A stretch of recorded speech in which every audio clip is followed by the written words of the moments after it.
So today I'm going to show you how to get started using Flutter inside of Visual Studio Code, which is different from Visual Studio. So make sure you go and download Visual Studio Code. It's just code.visualstudio.com, and then just go ahead and download. You'll go ahead and you'll execute all the proper files to get that jazz installed, and then we'll break into the next section here, which is going to keep this very quick. You're going to want to go and download Flutter. Okay, so let me just go here, download Flutter. Okay, actually no, here you go. Here's a page right here. So you're going to download the Flutter SDK. Right, when you get that zip file, you're going to unzip that, and then you're going to put that on your C drive. Okay, and once you put that on your C drive, what you're going to do is you're going to go and you're going to do something called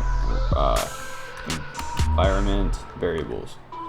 If I could just spell, edit the system environment variables.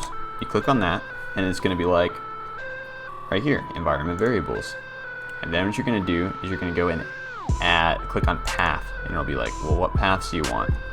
And then you're just going to do new, browse, and then you're just going to go to Flutter bin, right?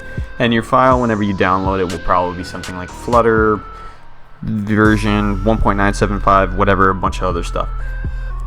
Forget all that, rename it, doesn't matter, yada yada. Add it as a path. Boom, you're done. Cool. Next thing you do, this is the last step, it's really easy.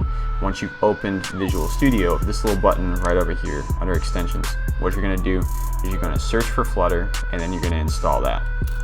And then also something else you can do, just go search for Dart and install that as well. And that's all you have to do to get started. So thank you for watching, and have a good one.